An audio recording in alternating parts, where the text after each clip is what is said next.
Hey guys, welcome back to the Hit the Books podcast here with season 4, episode 50, August 27th here. Mackie and I on the pod today. The Yinzers are out.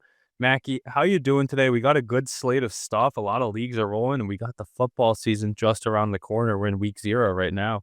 I know you had some good fantasy football drafts, but what are you thinking?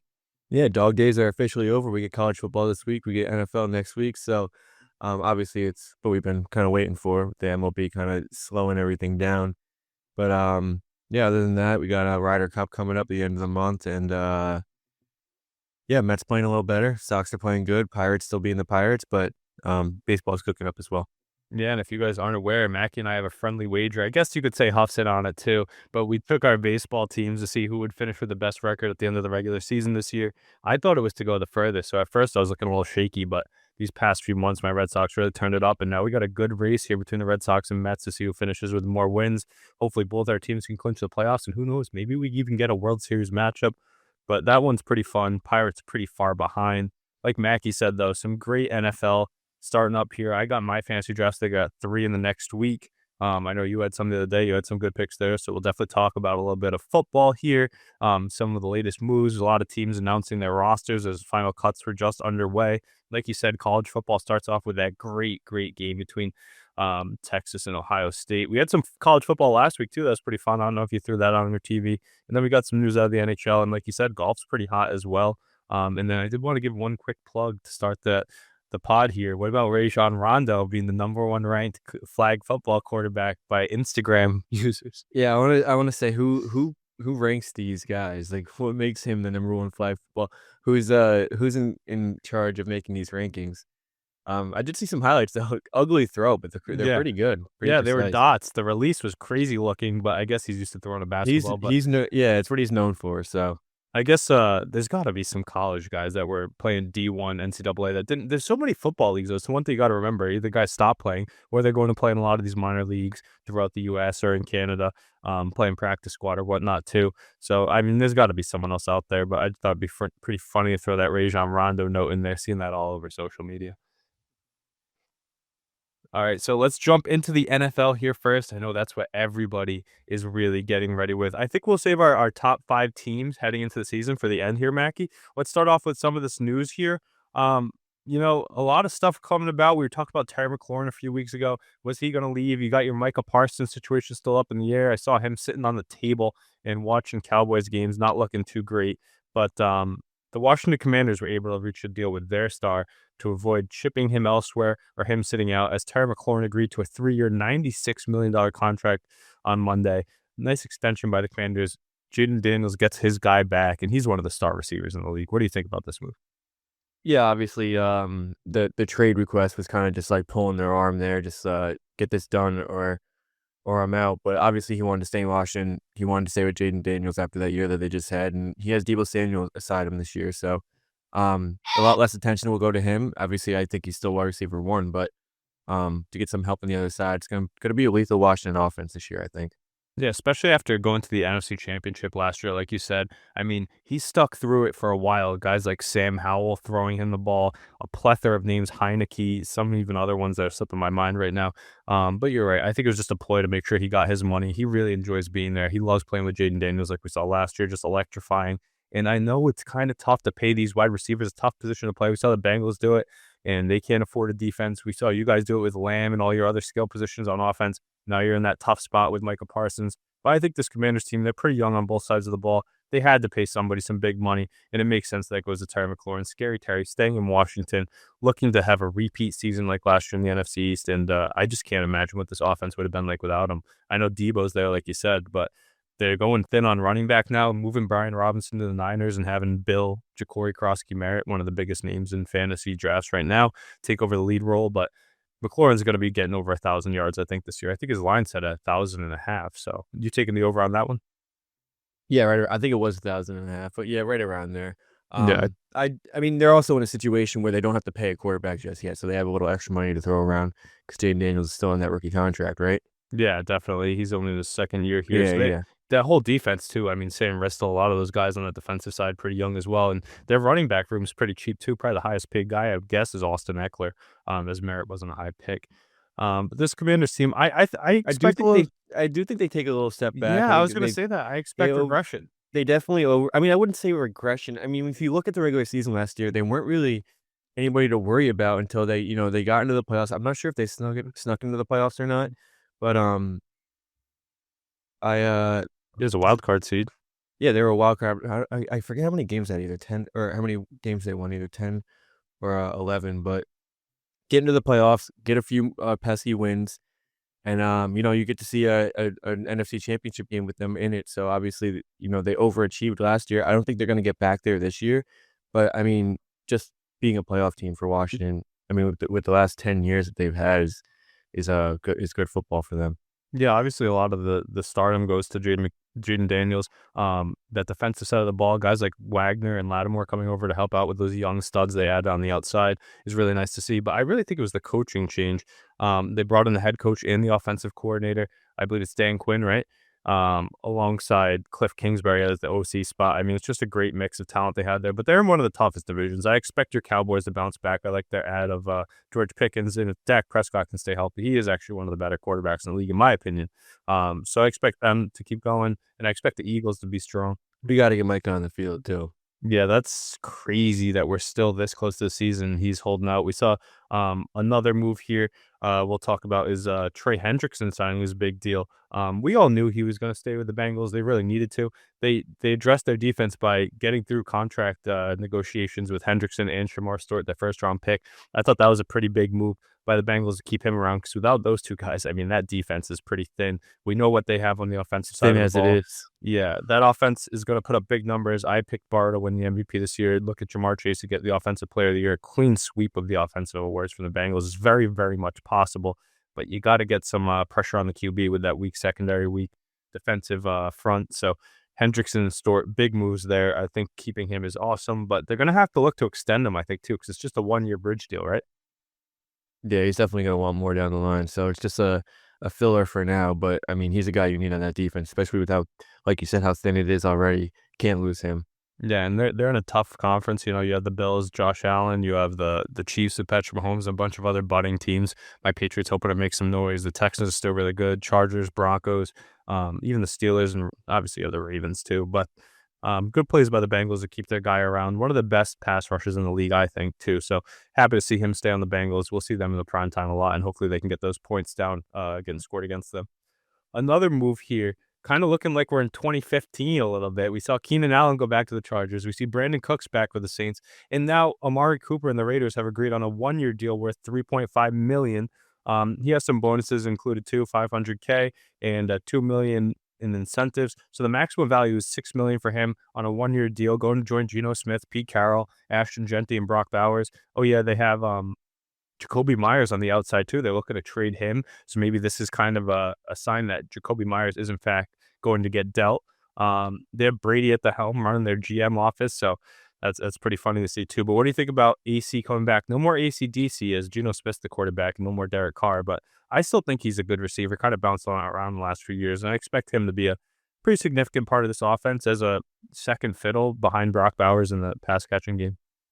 Yeah, I mean, they have their weapons now. You have Ashton Genty in the backfield. You assume he's gonna have a good year. You have Brock Bowers, obviously, tight end 1 in fantasy last year, huge rookie season, and, now you have your wide receiver 1 who's obviously not who he used to be, but, I mean, you can't really go wrong with Amari Cooper, and if Geno Smith plays to what he played last year, I know it wasn't the best football ever, but if you get that out of Geno Smith, you're getting your money's worth, so, not gonna say the Raiders are gonna be anyone to reckon with this year, but it's not a easy win on your schedule anymore. Yeah, and then another piece there with the Jacoby Myers probably heading out the door. I could see him going to maybe San Francisco or the Chiefs. A lot of these guys that have been cut, I think, could end up in those spots. I think he was a great receiver, but the fact that he's requested a trade really sparked this move to come over. And Geno Smith really rebounded his career. They wrote him off, like he said. We saw him flipping people off in his first game as a Raider. The stands there, and Max Crosby loves having him aboard. I think he'll be able to help get Cooper involved right away and pick up where he left off, leaving the Bills and I believe the Browns in his previous 2 seasons, and of course your Cowboys as well, right? Sorry, you broke up there. What'd you say at the end?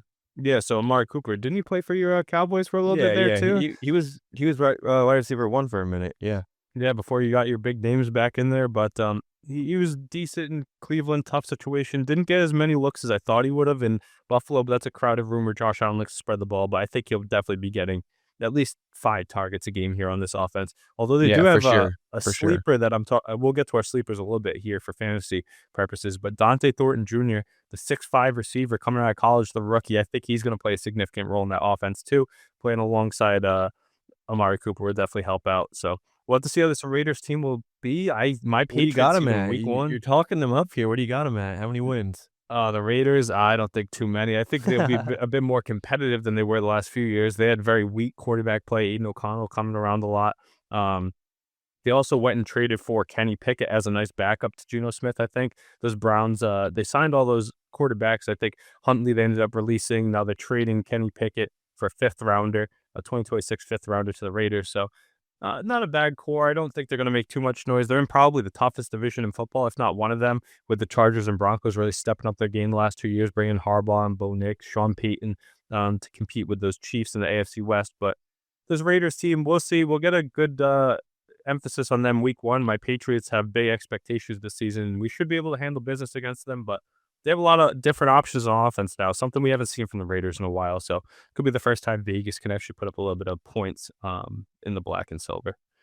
Another move here, well, not really a move here. Another note here is Joe Mixon. I mean, a lot of people have been worried about him throughout the whole offseason. They brought in Nick Chubb. We saw that as a little safety valve. That's not a bad replacement to see. But now that he's been put on the pup list for the first 4 weeks of the season, he's going to be out. The team made the move official on Monday. I saw a quote today that their coach said he doesn't even know if he's going to play at all this year. So be wary if you're I saw drafting him as a 4 stash. weeks. Yeah, that's the initial Oh, thought. But then, he's being reevaluated in 4 weeks? yeah, he's being reevaluated. But their coach seemed pretty weary today when asked about is Mixon going to be able to play. They're like, I don't know. I really hope he is because he's one of the most electrifying running backs in the league, in my opinion. It's a guy And you don't wanna lose. no, and this Texas team really relied on him heavily last year with the injuries to Dell and Diggs and Collins. I know they got Collins back. They drafted that receiver Higgins as well on the outside. And like I said, you do have Nick Chubb to carry the load, but he's kind of past his prime, in my opinion, coming off those injuries. It's not that I mean, he's past his prime is a good way to put it, yeah, but I mean, that injury, obviously, you can't carry a full workload after coming back from something like that. Yeah, and he's not the do-it-all running back that Joe Mixon is. How valuable he was in the pass game, the run game, and then of course getting into the end zone when they get to that red area. So sad to see for Joe Mixon, one of my favorite running backs in the league. So hopefully he can come back soon. Hopefully he can strap on those pads because I know I'm drafting him as a little stash piece, keeping him on my IR later in fantasy rounds. They should be going, but hopefully he does end up suiting up for these Texans, who I think have a bright future this season. A little slump from CJ Stroud last year, obviously without his top targets getting there. They still ended up winning their division and making the playoffs. I think they're going to do that again this year. They got a very strong defense, young, up and coming, a nice coach that's been pretty solid for them since he's taken over. So expect them to get back to their ways, even without Mixon, but definitely a big spot if you cannot have him as a part of the mix. And perhaps the easiest division in the NFL, I might say, the AFC South, that is. Um, Couple of notes here that I wanted to call out. Like I said, Dante Thornton Jr., one of those sleepers I have on the list. I mean, he's 6'5" on the outside. He's going to get premier looks, especially if they move Jacoby Myers. And Geno Smith likes to spread the ball. We saw what he did last year in Seattle, getting JSN involved and Lockett and all those different guys. Who are some of your other sleepers? I think someone that I have on my list, Tyler Warren, the rookie tight end out of the Colts, I think is going to be a nice piece. He's going to be a great safety valve for Daniel Jones. They're going to look to get their tight end the ball a bit more. Mhm. Gronk even talking him up. I think Bill from the Redskins, they moved on from Brian Robinson Jr., which was crazy to me. I know Eckler is solid, but he's going to take on the starters load. I know they're going to probably split a bit there. I think Bryce Young's a nice sleeper too in fantasy drafts, going pretty late. I Yeah, expect him to have a big year. A guy that you were pretty low on a few years ago, turned it up in the for second good half reason. last year. I for good reason. I took my words back when he started playing a little better, but, yeah, I think Bryce Young has a great chance of succeeding this year, especially in that division, but I don't know. One guy I'm looking at, Mika Egbuka down in Tampa. I think Stud, obviously with that stud. offense, I know he's not much of a sleeper, but rookie wide receiver coming in with a guy who likes to sling the football, so I think he can be putting up those points this year.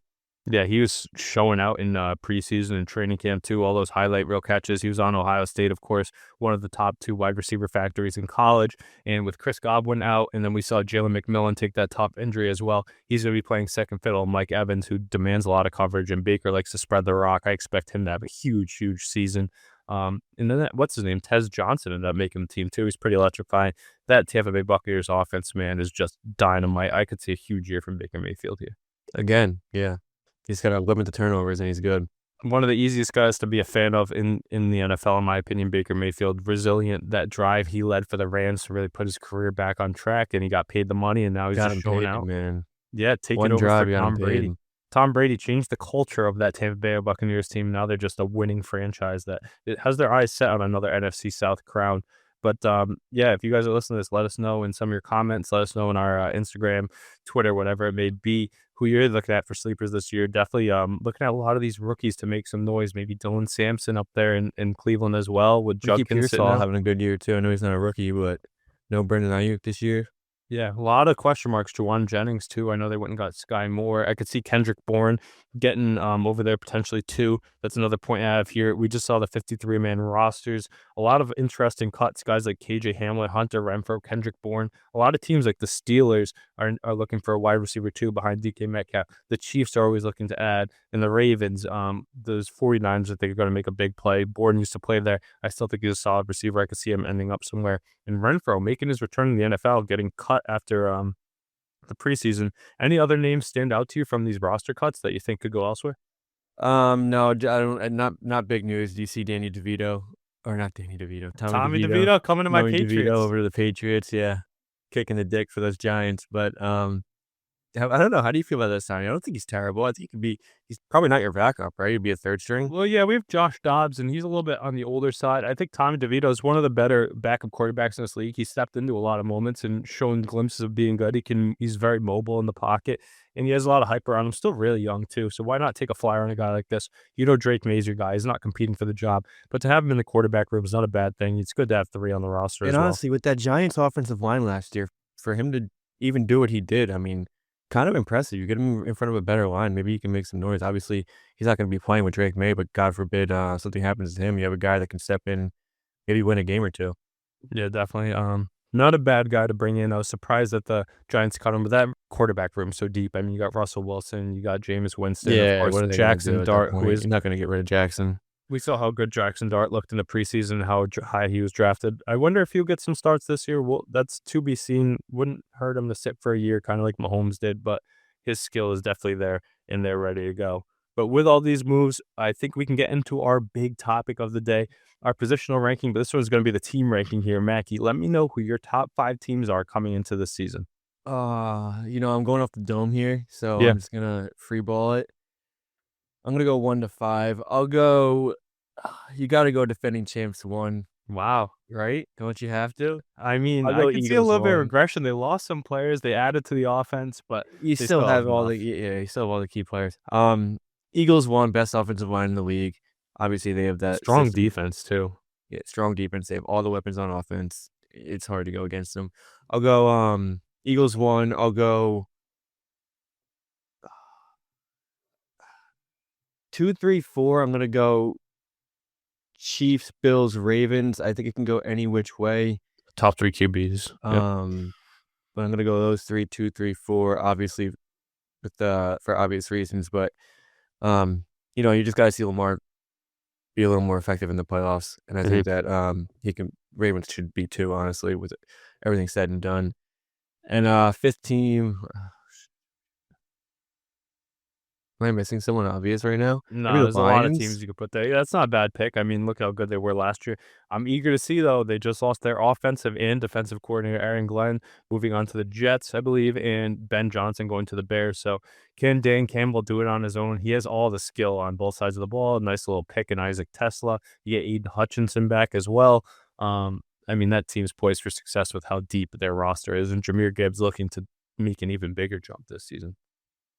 But yeah, that's a good list. Coming in, I have a lot of those same teams in my top five. And number one, though, I am going to put Patrick Mahomes and the Chiefs there. I know they had the tough year last year, but they're still the team that everybody has their eyes on, in my opinion. How many years in a row does this team go to the Super Bowl? Three in a row, always in that AFC Championship game, bona fide. But like we said before, they do have a very tough division. Those Chargers behind Harbaugh and Herbert are really coming along, and then those Broncos with Bo Nix and Sean Payton are looking strong too. Although a sophomore slump might be in Bo Nix's future to be determined. So I got the Chiefs at one. I've got the Ravens at two. On paper, they're a really good team. Like you said, they got to get over the hump and Gotta get over the hump in the beat those playoffs. Mahomes in the playoffs. Same with the Bills. But I got the Ravens at two. That roster top to bottom, led by Lamar Jackson, Derrick Henry. They brought in D Hop alongside Zay Flowers and Rashad Bateman. You got Andrews and Likely, and then Roquan Smith and Kyle Hamilton. Kyle Hamilton inked that big deal too. Another signing we didn't really mention. I think it was a 4-year, over $100 million deal.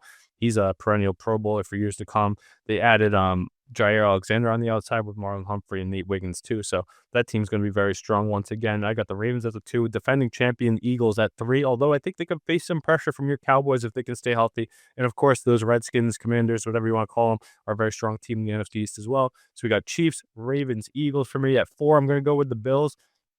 Josh Allen and Sean McDermott. I mean, that duo, they re-signed James Cook too.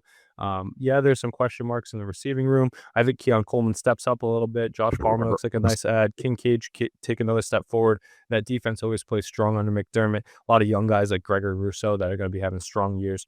So they'll be at my four spot. And at the five, I'm going to go with the Cincinnati Bengals. I know their defense is brutal, and I've kind of been against them, but I'm expecting a big season from them. I think they're going to push the Ravens for that AFC North crown. I could see both teams putting up 11, 12 wins this year. Joe Burrow coming for that MVP. Jamar Chase going to have a big year too. Definitely the best offense in football, led by those two guys. Chase Brown looks great too, and T. Higgins.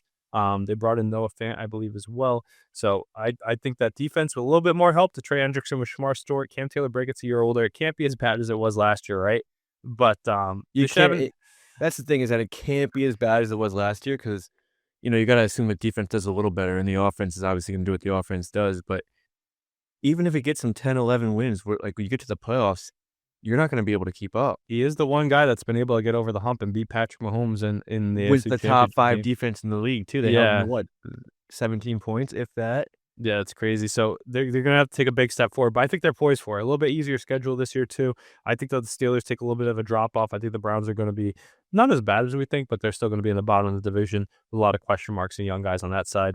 But yeah, I got the Bengals. That's a crazy pick, I know, but I think It's they're going to be not it's solid. not crazy, it's just a lot of faith in Joe Risky, yeah, Burrow, risky. Jamar Chase, and Hey, he showed Chase us he can Young. do it, but their crazy year last year didn't even get him into the playoffs, so they're going to have some big shoes to fill on the defensive side of the ball. Some other teams I think could push for that top five spot.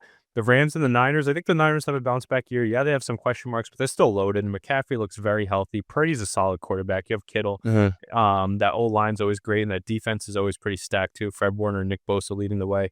Kyle Shanahan's a very solid coach too. The Rams behind McVay, and you still got Stafford. You got Devontae Adams and Puka Nacua, Kyron Williams. That young defense that really balled out, almost beat the Eagles in the playoffs in that snow game last year. Got to watch out for them. I think the Chargers with Harbaugh, I know they're pigeonholed in that division in the AFC West, but that's a really good team. I think Harbaugh's a strong one. Another guy that needs to figure out the playoff yips is Justin Herbert there too. Other than that, though, I think some teams like the Vikings and the Packers, a lot of question marks for those ones. You So like I JJ can't, McCarthy too much. yeah, a lot of question marks there. Can't put them up there yet. The Texans, I think, will have a solid year, but then again, they're in a light division. And another sleeper team that might be able to push there is those Tampa Bay Buccaneers. I think they're really, really stacked on that side. Let's not forget, they beat some really good teams last year in the regular season. They made it to the playoffs for so many years in a row. Offense is completely star-studded, like we touched on earlier, and that defense is still very, very strong. Antoine Winfield, Vita Vey, and a bunch of other names over there. So look for them to make a push as well. I think it's going to be a competitive year, and a lot of those teams can shift, but teams with Joe Burrow, Josh Allen, Lamar Jackson, Jalen Hurts, and Patrick Mahomes, that's why they're in my top five, because when you have signal callers like that, you're always going to be in the mix. I'm not talking top 5, but I think the Broncos are gonna be up there as well. I think they're definitely a playoff team again. I know barring Bo Nix sophomore slump, but I just don't see it. I think Sean Payton coaches him very Great well. I think defense. they have the offense on, yeah, they have the weapons on offense, and their defense is probably top 5 in the league as well. Um, I wouldn't sleep on them, and they play the Chiefs very well. I know they're in a tough division, no real easy games. I guess you could say Vegas is kinda easy, but they're gonna give you a fight for sure, but I wouldn't sleep on them. I think they're definitely a playoff team this year. Chargers or Broncos? Who do you like to come out of that? Broncos. Come on, you're You like, asking the wrong yeah, person that yeah, that's the question. wrong guy, but that's a very competitive game. Those two teams very, very similar in their makeup. They'll And split, I think, but yeah, when it comes down to it, I don't can think the either of them Broncos. push the Chiefs to the division? A crazy line we have for the Chiefs to win the Yeah, West. I mean, if we're talking about it, last year, Chiefs, what did they finish? They didn't even 13 and play well, 4? and they still finished They great. finished 13 and 4. Say they do the same thing again. I mean, you gotta assume a few balls don't go their way, and they finish 11 and 6 or 10 and 7. And at that point, you're definitely speaking like wild card team at that point. So, if anything, I would say the Broncos win that division. I don't see the Chargers overtaking them, but I mean, You got the Chiefs, the right? odds of the Yeah. Chiefs got to be like minus 300 at Yeah, least. it's and I know Rasheed Rice is back this year. He's going to sit out the first 6 games. Another breaking development as he's out the first 6 games of the season. That's all right though because you'll get him back when it really matters that second half of the season, and he'll be healthy and rested. You got Isaiah Pacheco back and healthy with Kareem Hunt in the mix. Expect Kelsey off of his fresh engagement. I know we're really hyped about Taylor Swift and Travis Kelsey getting engaged. We could spend the whole podcast talking about that, but you got to expect him to have a big year after they fell on their face in the championship game, so I think they're going to have a little bit of a chip on their shoulder, something they haven't had in a while. A little bit of resilience has to show out, and they're still led by the best quarterback and the best coach in the game right now. So I expect the Chiefs to win the division. But yeah, it's going to be a great season. Look for my Patriots to make a little bit of a jump. Hopefully, they can get into that playoff mix. Your Cowboys, I think, should have a solid year as well. So very interested to see how this NFL year plays out, but a lot to look forward to in the football season. We'll be back with our live streams on the weekend to help you guys out with your any questions you got for the day, betting, fantasy wise, a lot of different stuff. So make sure you're tuned in on TikTok for that, or wherever you get your live streams. But we're ready to get going on that. Great year ahead of us. Good luck in your fantasy drafts. But sticking in the football world, let's switch gears a little bit here, Mackie. Talking about some college football here. Um, who do you think is going to be a national championship dart throw? Do you have any you're eyeing early on? Is Arch Manning that guy? Do you see a repeat from Ohio State with the best defensive and offensive player in the country? I know they got a new QB there. Any of these SEC schools like Alabama or Georgia stepping up, Michigan still in the mix, and who are you looking at this year? I don't really love any dark horses. I mean, when you talk dark horse, what are you talking like outside top 10? Yeah, I don't really see any of those teams really making much noise. I don't love Alabama this year. I think Texas and Ohio State are the two best teams in the country. We get we to see get them it in right week 1, so away. that's Yeah, awesome. I think Ohio State's gonna win that game just because I'm gonna give it to home field advantage. I think if yeah. Texas is home, they'd win as well. Arch Manning will make a run at Heisman as well, but Ohio State through and through might be the best team in the country. I think Penn State's overrated. I never liked Drew Aller.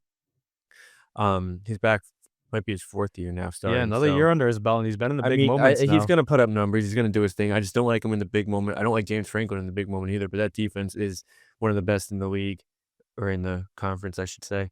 Um, but I mean, no real sleepers here for me. I think Oregon has a good year. I know they're coming in with a new quarterback and everything, but Yeah, does Ohio State's new quarterback frustrate you at all? Is that anything to be worried Ohio about, State especially has in this first game? I agree with you that the home field advantage plays massive, but the fact that it's an early game, I'm surprised it's not a night game here. That would have made it even tougher playing on the road. But Arch Manning had a glimpse, a taste of college football and the big games. New quarterback for Ohio State. You think he has the yips early on? Tough opponent. it doesn't. I mean, it might matter week 1, yeah, but Yeah. it doesn't even matter because Ohio State's defense is that good that I mean, you throw any quarterback in there and with the weapons that they usually have. I'm not sure about their names on their roster this year. I haven't done a lot of research on them, but that defense is just absolutely unbelievable year in and year out. I'm not even a fan of Ryan Day. I don't think he's a great coach. I just think the weapons that he has are just unbelievable. To go back to back is very hard. I'm not going to say they're going to do that, but they're going to be right there. Yeah, and we get to see 2 of the Heisman favorites taking part in that game right away too. So I know everybody's been hyped about this ever since it was announced all summer. I've seen the hype videos getting ready for this one, but Arch Manning and Jeremiah Smith going head to head. I know they're not playing against each other on the field, but those 2 guys in one game is so great to see. So I'm excited to see that. What about that quarterback out of USC? Does he have a chance to make a push for the Heisman? I believe he's one of the top names out there The too. South Carolina quarterback, right? Yeah, yep. Shit, I forget his name. Is it I don't know. Lenore? I don't know his name, but yeah, I mean, he's the sole reason they're ranked in the top 15. I don't think South Carolina's gonna make much noise. I think they're only ranked that high solely because of him, but they'll get some wins that they shouldn't. I mean, they're Yeah, playing the SEC. You're it's gonna Lenore Sellers. I saw he's gonna be a big one this year, and a lot of people could see him flying up the draft board too.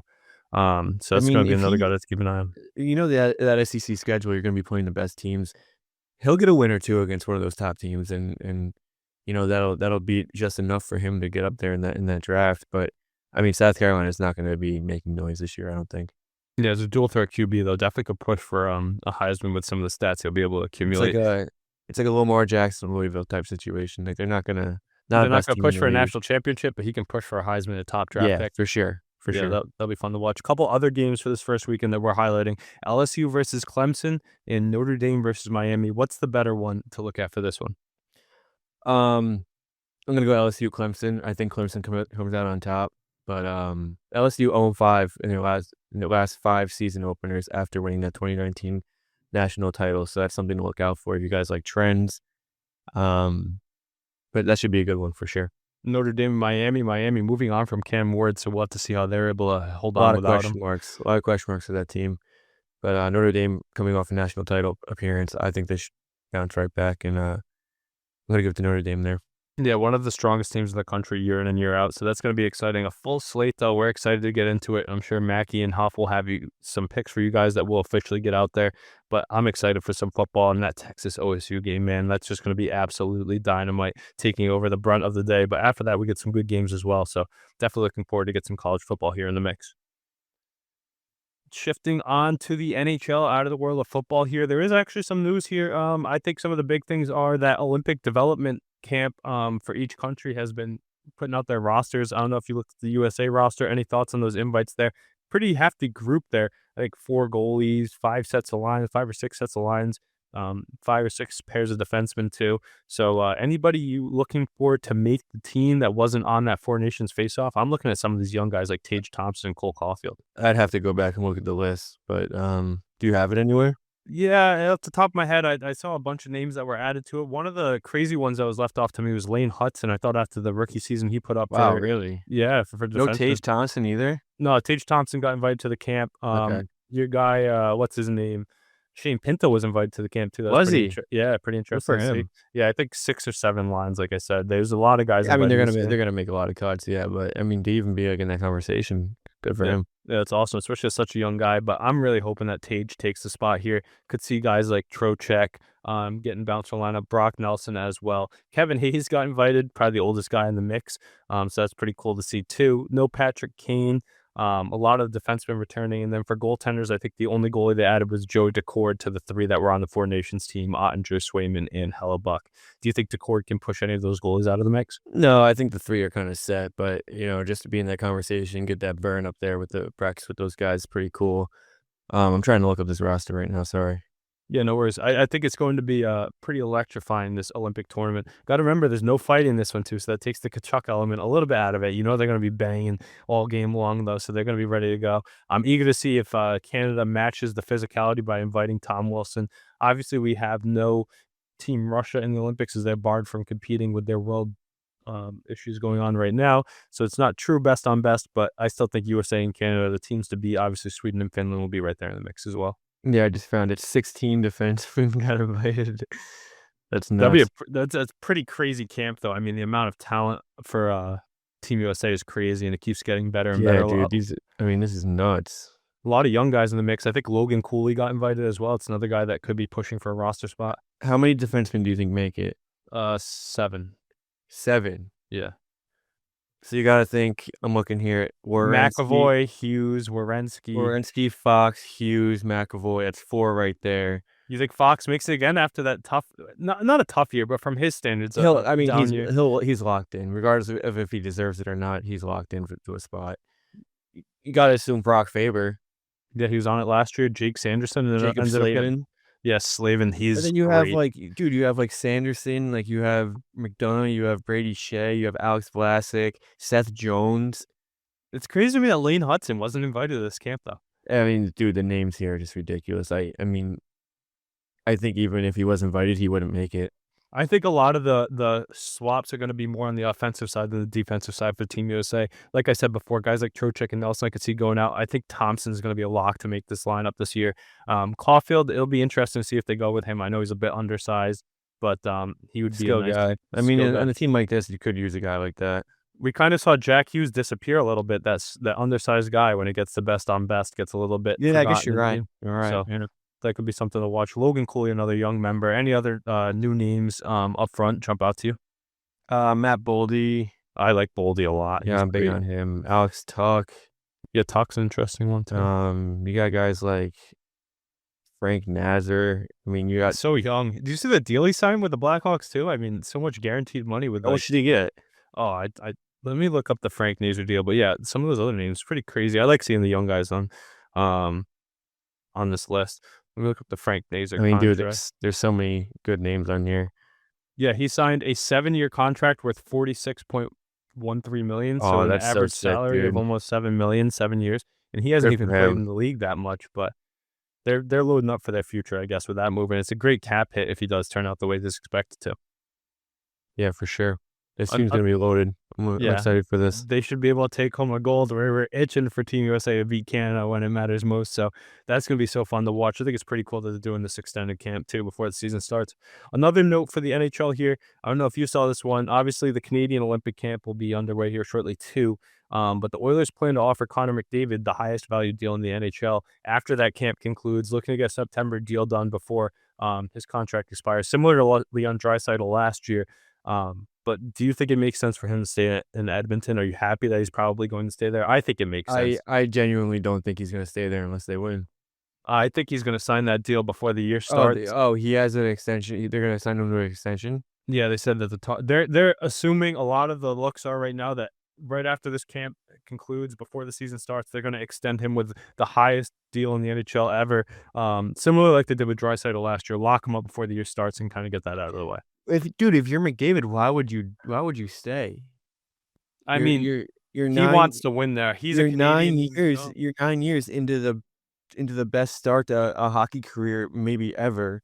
And they just got to the cup twice, Disregard though. I think he wants to bring You one to can't get over Edmonton. dude, think about if he goes to, like, one of those other teams, like, he can go to Florida if he really wanted to. They have no you could take a you could take a pay cut there because they have no He's not taking a state pay cut. tax.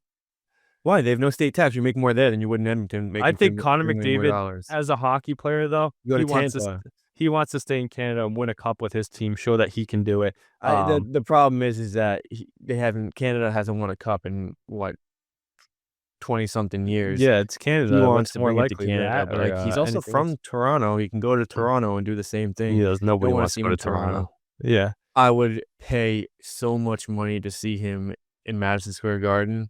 Yeah, I remember that when I'm this was holding on, when I'm that season holding ended, on. people were like, "New York or Boston could make a push for McDavid." I'm like, "He's not leaving Edmonton." Dude, And I I don't know if think he could. I think he I'd could. Did you I'd bet you the income his this year to postgame dude, his postgame presser after that Stanley Cup, I mean, he You think no he's leaving Leon Draisaitl? Did you see how much they were turning up at Draisaitl's wedding? He went on the honeymoon with them together. I don't think business he is wants to play with business. anybody else in Business the is world. business. You don't think you'd rather play with Austin Matthews? I think him and Austin Matthews would be just as good. Yeah, but I think he's sticking with Draisaitl. I think they have their eyes set on long-term extensions with high salaries and getting a cup to Edmonton. I think that's what their end goal is. Well, better get it done because, for him not to have a cup at this point in his career is just insane. You'd think I'll tell he'd you what, though, the fact, like, we're talking, like, yeah, they went to the cup the last 2 years and lost, but those weren't even good rosters. So you got to think at some point there's going to be better goaltending But behind how them. much are you gonna pay him and Draisaitl, and at what point do you have more money to offer? Yeah, I know that there's not a lot of money to offer, but there's got to be better goalies in the mix at some point in their tenure than what they've been rolling out to the cup It's the last also, few years. I mean, you're in the NHL. Pressure isn't really a good excuse, but I mean, for a lower end goalie to go in there and have to try to like bring not that you're like carrying them, but to have the pressure of getting McDavid his first cup with everything that he's doing. There's a lot of pressure for a goalie Yeah, going into a talk about situation pressure out like of that. anybody. Connor McDavid definitely has the most out of anybody in the Yeah, world. but But I Connor think, McDavid, it's natural to him. yeah, I think he can So handle it I too. mean, but like goalies, I mean, dude, it's tough. I mean, especially when you get in your head, it's a lot of What do you pressure. think he's going to make? 13 million a year? I think they're gonna have to offer more than that. Yeah, he's definitely gonna have the highest. Maybe 15. That'd be Yeah, crazy. dude. But I mean, this is the best player in the world, dude. This should be somebody who, 5 years down the line, they shouldn't be able to get more than him. Because what's he yeah, gonna sign? 8 years, probably. yeah, something like that. I think he's staying there with Draisaitl for his career, at least for the next big length of it. So that we'll keep our eyes on that and keep you guys posted there. But some good stuff out of the hockey world there. let's shift into a league that's very much close to their playoffs, very heated. We touched on a little bit with our two teams playing strong right now, the Mets and the Red Sox. But we'll get into the MLB here. We'll start off with our power rankings here. Crazy list here though, because I do have five NL teams in the top five this week. I know a lot of people would be like, "Oh, those Toronto Blue Jays are playing great baseball," but when I look at the best teams in the MLB right now, I've got the Brewers at one, the Phillies at two, the Cubs at three, and then those two NL West teams battling for the division crown, the Dodgers and the Padres right there at 4 and 5. Um, those teams are all playing great baseball. Dodgers getting healthier too. We expect more names to come back for the playoffs. We saw Snell come back. We see Otani pitching. And they have a lot of the relievers right around the corner. Clayton Kershaw, I mean, dude, he's putting up a sub 2 ERA this month. He has like a low 2 ERA on the year. He picked up his ninth win yesterday, 9-2 on the season. It's great to see the GOAT, one of the best pitchers of all time, still doing his thing, throwing 80 miles an hour and fooling hitters left and right. Brewers have been complete dynamite. The Phillies, you and the Phillies, you guys are competing for that NL East title. They're still a We're great team, though. we're trying to make it a race. We were How down big do you 7. think the Zach Wheeler injury is, though? That's a massive loss for the year. I mean, in terms of making a World Series run, I think it's massive. I think that they don't wanna say it takes them out of contention, but to lose your ace like that, you don't really see many teams recover and win a World Series from that. But they do have the arms behind them to back it up. Sanchez and Suarez But are really good. you need your ace. Yeah, I agree, but if one team can still rebound and make a pretty good push, it would be them. Sanchez and Suarez, 2 great starters, and then Luzardo really coming on and showing how good he is, and they picked up Duran. I knew he blew the save last night, but that's a great closer to bring in as well, and we know how well they can hit the ball. Bryson Stott starting to turn it up a little bit too. I'm still not believing these Brewers. I know we have the number 1 in our power rankings, but when it gets to the postseason, I see them as an early exit. Agreed, agreed. Yeah. Mizorowski, showing that he might not have been the best all-star pick right away, but he's still got a bright future ahead of him, and that team's playing great baseball. They brought in a guy like Andrew Vaughn, a nice veteran, to put into the lineup. The It's Cubs, the NL's tough because I mean, you look at the 6 teams that are in right now, and I think any single one of them can make it out of the NL. can the Padres beat the Dodgers when it matters most, though? If they might not even have to match up against them, so at that point, that would help them out, but, um Do you think either of these teams even cares if they don't take the division title? I think they steamroll whoever they get in the wild card. If they end up clinching the wild card, No, whoever, dude, I maybe. think anybody can beat anybody, I really do. I think right now, you'd get Mets, Dodgers, Padres, Cubs. Yeah, I mean, talking about I think anybody can win those series. it's going to be an electric race between the Dodgers and Padres. We saw the matchup the other day. The Dodgers handling that season series against them pretty well, but this Padres team is really strong. They brought in some good pieces too. I just don't know if they can ever get over the hump. A team that's so good but fades in the playoffs, similar to like the Ravens or the 76ers of years past, or the Edmonton Oilers, teams that are really good but can't figure it out when it matters most. Speaking of the Cubs, we have them in our top five, rightfully slow. I know they have Matthew Boyd putting up a great year, and Shota is a great pitcher too, but they're without their ace too, and Justin Steele. I know they have the bats to complement that. Michael Busch having a great season. PCA, he's slowed down a little bit in the second half, and Kyle Tucker. A lot of great bats there too, but do you think they can make noise without Justin Steele? I was speaking about another team that loves to choke. I know they won in 2016, ending a 101-year drought or Yeah. whatever it was, but haven't seen much success from them since, and when they do get there, they just kinda dwindle out. Like I said, I could see any of these NL teams winning, but when you break it down, I don't think that the Cubs would be able to get over that hump and take all these teams down. I mean, it's such a tough race, dude. I mean, Yeah, it's gonna be a great one. Your Mets right there in the mix too, not making the cut right here. And then talking about the AL a little bit, the Blue Jays still have that stranglehold in the AL right now, holding the AL East. But my Red Sox have been on absolute fire.